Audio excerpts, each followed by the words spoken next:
আমি তোমাদেরকে আজকে এমন এক গল্প শোনাচ্ছি গতকালের, যেটা তোমার সারা জীবনের শিক্ষণীয় হতে পারে। আর আজকের দিনে আমি বিলিভ করি, যদি আমি এরপর আর একটা বক্তব্য না দিই, একটা হাদিস, একটা আয়াত না বলে যদি ওয়া আখিরু দাওয়ানা আলহামদুলিল্লাহি রাব্বিল আলামিন বলে চলে যাই, আমার এখানে আসা সার্থক। যদি তোমরা বুঝতে পারো আমার কথা, তোমরা মনোযোগ দিয়ে শোনো। তো বললো যে আমি বেশ কিছু হুজুরের কাছে যতটুকু আমাকে বলেছে যে আমি আহমদুল্লাহ হুজুরকে মেসেজ করেছি, উনি রিপ্লাই করেনি। আমি আজারি হুজুরকে মেসেজ করেছি, রিপ্লাই করেনি। আমি আব্দুর রাজাক বিন ইউসুফ হুজুরকে মেসেজ করেছি, উনি রিপ্লাই করেনি। আমি কুয়াকাটা হুজুরকে মেসেজ করেছি, রিপ্লাই করেনি।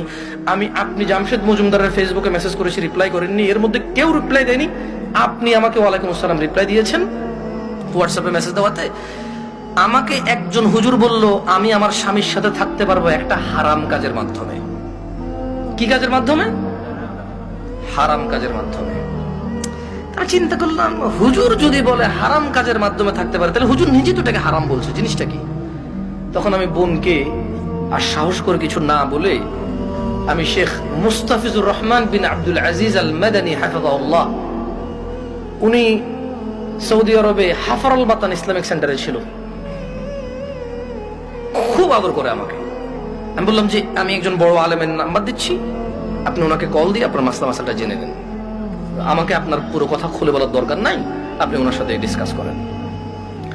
ঠিক 2 ঘন্টা বা 3 ঘন্টা পর উনি আমাকে মেসেজ দিল যে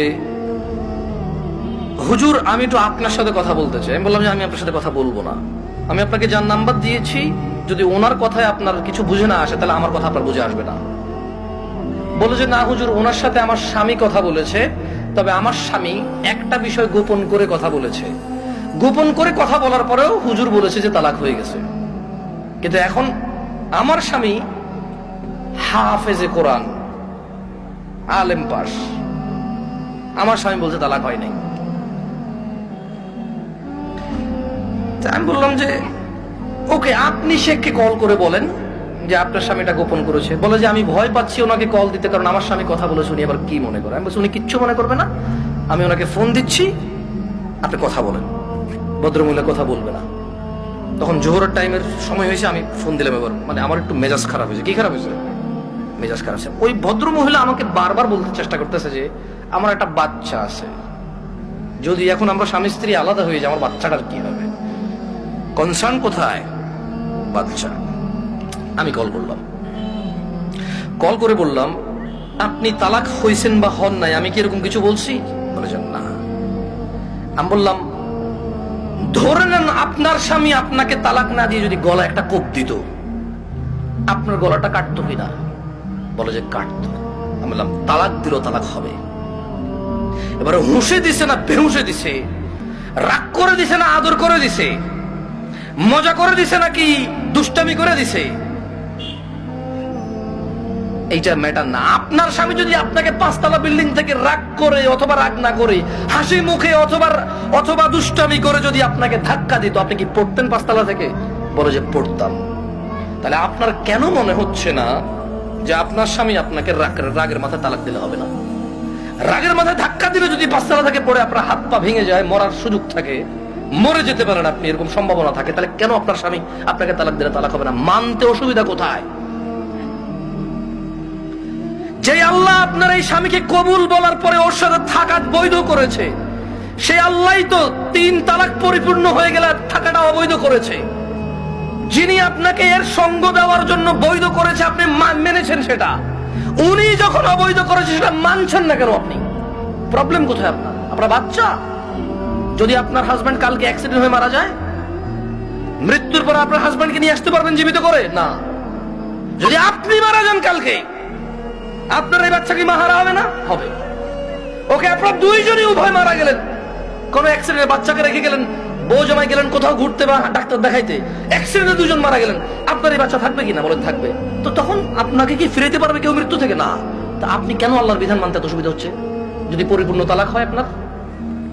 আমি বললাম শেখকে কি প্রশ্ন করেছে? বলে যে ও আমাকে বিয়ের পরে, মেয়ের বয়স মাত্র 18 বছর, ওয়াল্লাহ ভাই আমি কথা বলতাম না, আমাকে ভয়েসে বলেছে যে ভাই আমার বয়স মাত্র 18, আমার একটা বাচ্চা আছে, আমার স্বামী খুব বদমেজাজি, আমাকে তালাক দিয়েছে, এখন ও অনুতপ্ত থাকতে চাই। কত বছর বয়স মেয়ের? শুধু 18, একটা বাচ্চার মা। যে বাচ্চা, ওই বাচ্চার বয়স আমাকে বলেছে যে 3 মাস বা 3 বছর আমার সঠিক মনে নাই, এরকম কিছু বলেছে। আমি বললাম আপনি কি মানে নিজে নিজে পছন্দ করে বিয়ে করেছেন নাকি বাবা মা পছন্দ করে বিয়ে দিয়েছে? বললো যে বাবা মা পছন্দ করে বিয়ে দিয়েছে। আমি বললাম বিয়ের আগে স্বামীকে চিনতেন না? বলে যে না। আমি বললাম আপনার স্বামী নামাজ পড়ে না, ঠিক না? বলে যে হ্যাঁ।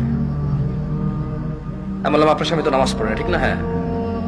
বললাম আপনার স্বামী হুজুর আলেম এগুলো বলে লাভ কি, হাফেজ বলে লাভ কি? ও তো নামাজই পড়ে না, ও তো ধর্মর কোনো মূল্যায়নই করে না। ও আপনাকে তালাক দেয় আবার রাখে, আবার তালাক দেয় আবার রাখে, আবার তালাক দেয় আবার রাখে, এখনো আপনাকে রাখতে রাজি আর আপনি ওর কাছে থাকতে রাজি।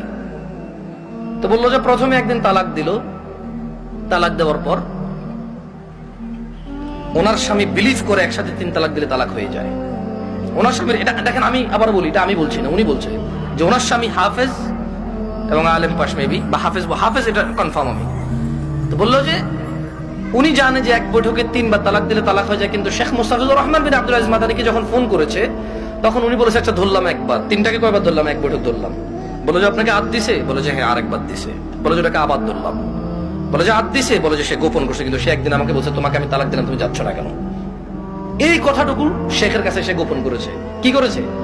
শেখ নাকি তখন প্রশ্ন করেছে আপনি যদি হানাফি মাসলাকের হন, জীবন যদি হানাফি বিধান অনুযায়ী চলেন, আর আপনার স্বামী নিজে যেহেতু হাফেজ বা আলেম, ও তো এটা জানে যে এক বৈঠকে 3 বার দিলে হয়ে যাচ্ছে। আর কোরআন সুন্নাহ অনুযায়ী যদি আপনি শাফি মালিকের দিকে আসেন, সেই ক্ষেত্রে ওনারা এক বৈঠকে যতবারই দেয়, কয়বার ধরে? একবার। তো বলো যে অনেক সময় আমরা ফতোয়া দেই যে ঠিক আছে, মানে আপনি হানাফি কোনো বড় বিজ্ঞ আলেম থেকে, মাদ্রাসা থেকে ফতোয়া নিয়ে ওনারা লিখিত ফতোয়া দেয় কি সেটা আপনি জেনে নেন। মানে তালাক নিয়ে তেমন কেউ ভেজাল করতে চায় না, কারণ মারামারি কাটাকাটি হয়ে যাবে, বোঝেন নাই? মিছিল মিটিং হয়ে যাবে, এক গ্রুপ বলবে তালাক হয়ে গেছে, আরেক বলবো হয় নাই, বলবে যে জানা করতেছে অমুক হুজুরের কথায়। ভাই এটা বিশাল বড় একটা প্রবলেম, বুঝছেন না? বোঝেন নাই? সত্যি আমার পক্ষে সলভ করা সম্ভব না। তখন আমি ওই বোনকে বললাম যদি আপনার তালাক হয়ে যায় চলে যান, ইদ্যত পালন করে কোথাও বিয়ে বসে যাইয়েন, আর পরবর্তী স্বামীর যত্ন নিয়েন। তো আমি মহিলাকে বললাম যে আপনার তালাক হয়েছে বা হয় নাই ফটো দেওয়ার আমার যোগ্যতা নাই। আপনি যদি মনে করেন আপনার স্বামী গোপন করেছে শেখের সাথে, তালাক একবার তালাক দিছে যেটা গোপন করেছে, আপনি ওনার সাথেই কথা বলেন। আমি আমার বোনদেরকে বলবো, বোন ও আচ্ছা, আমি ওই মেয়েটাকে এতটুকু বললাম যে ছেলে আপনাকে 3 বার তালাক দিল, 3 বার, আপনার কাছে কেন মনে হয় ও 4র্থবার দিবে না? আবার আপনার কাছে কেন মনে হলো যে ও 4র্থবার দিবে না? আর এই তো আপনি এই স্বামী ছাড়া থাকতে পারবেন না, আপনার একটা বাচ্চা আছে, কেন আপনি স্বামীর সাথে এমন ব্যবহার করলেন যে ও তালাক পর্যন্ত গিয়ে পৌঁছালো?